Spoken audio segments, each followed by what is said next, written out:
गरीब ही निकाल देता। जो माहौल 2017 में देखने मिला था कि उस टाइम पे भी बीजेपी वर्सेस ऑल था, सारी जो पार्टियां थी वो लड़ रही थी, यही माहौल इस बार भी देखने के मिल रहा है कि बीजेपी वर्सेस सपा है, सपा कहीं कांग्रेस है। किस तरह से चुनावी मैदान को या चुनावी धारा को आप देखते हैं? देखिए, बीजेपी वर्सेज हाल तो 2014 से मैंने कहा शुरू हो गया, जब सारे विरोधी राजनीतिक दल अंदर से एक होकर के माननीय नरेंद्र मोदी जी को प्रधानमंत्री बनने से रोकने की ठान लिए थे। लेकिन जनता ने तय कर लिया था कि हमारे देश के प्रधानमंत्री कौन होंगे, तो माननीय नरेंद्र मोदी जी होंगे। जनता ने उन्हें पहले जिता दिया था। चुनाव हो और वह वोट डाल करके उनको प्रधानमंत्री की कुर्सी तक पहुंचावे, यह काम 2014 में किया जनता ने। 2017 में भी यही हाल हुआ, 2019 में भी यही हाल हुआ और 2022 में भी। एक तरफ सारे विरोधी हैं, अलग अलग लड़ रहे होंगे लेकिन अंदर से सब एक हैं। और अगर अंदर से सब एक हैं तो भी भाजपा की जीत हो रही है और भाजपा की जीत होगी। पर सर, आप ये कह रहे हैं भाजपा की जीत हो रही। अगर हम यूपी के चुनाव को थोड़ा नजदीक से देखें तो समाजवादी पार्टी भी कहीं ना कहीं बड़े जोर से कैंपेन कर रही है। सीधा जो आरोप है वो योगी आदित्यनाथ पे लग रहा है, सीधा आरोप भाजपा पे लग रहा है, सीधा आरोप वो प्रधानमंत्री पे लगा रहे हैं और ये सवाल पूछ रहे हैं कि 5 साल में ऐसी कौन सी नई बात की है या 5 साल में मैनिफेस्टो की कही हुई बात कितनी पूरी की है। 10 मार्च को वोटों की गिनती होनी है, आप नोट करके जाइएगा यहाँ से। 10 मार्च को उत्तर प्रदेश की जनता समाजवादी पार्टी का नाम बदल करके समाप्तवादी पार्टी कर देने वाली है, क्योंकि इन्होंने जनता के लिए जो किया है वह भूली नहीं है जनता। ये दंगाइयों के सरदार हैं श्री अखिलेश यादव जी, अपराधियों के सरदार हैं, माफियाओं के सरदार हैं, पलायन करने वाले अपराधियों के सरगना हैं और उनके कारण से ही मेरा यूपी पूरे देश में बदनाम हुआ था। आज यूपी की जनता अपनी सुरक्षा को खतरा नहीं आमंत्रित करना चाहती।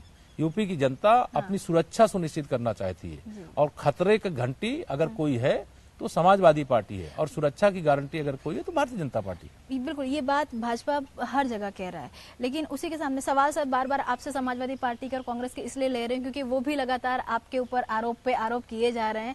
समाजवादी पार्टी का ये कहना है कि एक तरफ भाजपा कह रही है कि उसने गुंडागिर्दी नाबूद की है, दूसरी तरफ इस बार के अगर हम कैंडिडेट्स देखें भाजपा के तो ये आरोप समाजवादी पार्टी लगा रही है कि 100 से ज्यादा तो दागी नेताओं को टिकट दिया गया है। तो इस पे आप क्या कहेंगे? देखिए, मैं इतना ही कहना चाहूंगा कि श्री अखिलेश यादव जी थोड़ा अपने सीधे अध्ययन करने की कोशिश किया करें तो वो इस प्रकार की बात बोलने से डरने लगेंगे, क्योंकि भारतीय जनता पार्टी किसी का जो प्रत्याशी हैं उनके ऊपर कोई अगर आरोप आपको देखने को मिलेगा तो वह जनता के लिए कोई थाना घेरने का, जिला कार्यालय घेरने का, कोई धरना प्रदर्शन का होगा। इनके प्रत्याशियों के ऊपर तो दंगा करने का, हत्या करने का, डकैती करने का, फिरौती लेने का, जमीन पे कब्जा करने का, यह सारे आरोप जो खतरनाक आरोप हैं जिनसे यूपी की जनता डरती है, वह आरोपित सारे समाजवादी पार्टी के पास हैं। अगर ये आरोपितों को निकाल दो समाजवादी पार्टी 10 मार्च के पहले ही समाप्त हो जाएगी। अच्छा, मतलब भाजपा के लिए कांग्रेस या समाजवादी पार्टी कोई बड़ा चैलेंज इस बार के चुनाव में नहीं है। कांग्रेस के पास तो केवल फोटो खिंचाने वाले भी बड़े मुश्किल से मिल पा रहे हैं और समाजवादी पार्टी के पास गुंडे, अपराधी, माफिया जिनसे उत्तर प्रदेश की जनता ने छुटकारा पाया है, अब उनकी जाल में फंसना नहीं चाहती है।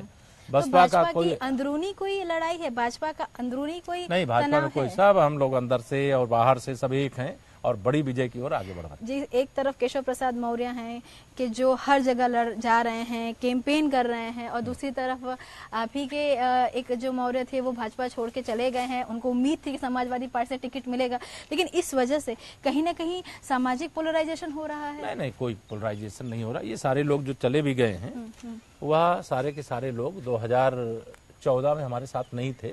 जब यूपी की 80 लोकसभा सीटों में से हमने 73 जीती थी। यह सब लोग आए थे तो भाजपा में आए थे, इनको फायदा मिल गया था। अब ये सपा में गए हैं, डूब जाएंगे, डूबती हुई नाव में बैठ गए। वो काफी लोग छोड़ के तो चले गए, तो वो लोग कहीं नाराज नहीं रहेंगे? नहीं, कोई नाराज नहीं है। वो मतलब जनता हमारे साथ है। नेता जो कचड़ा था हमारी पार्टी से निकल के चला गया। इस बार ये भी एक देखने मिला कि हर बार ये रहता है कि बीजेपी अपनी जो सूची है वो बहुत जल्दी जारी करती है। इस बार आपने भी वेट एंड वॉच किया, आप भी इंतजार कर रहे थे कि समाजवादी पार्टी का लिस्ट निकल जाए, उसके बाद कुछ सीटों पे वेट एंड वॉच किया गया। हमें कोई इंतजार करने की आवश्यकता नहीं थी, ना इंतजार हमने किया है। हमारा एक सिस्टम है, हमारी एक व्यवस्था है और उस व्यवस्था के आधार पर हम लोग जो अध्ययन कर लेते हैं और जिनको फिर हमें प्रत्याशी बनाना होता है, हमारे नेतृत्व को प्रत्याशी बनाना होता है, उनको प्रत्याशी बना करके चुनाव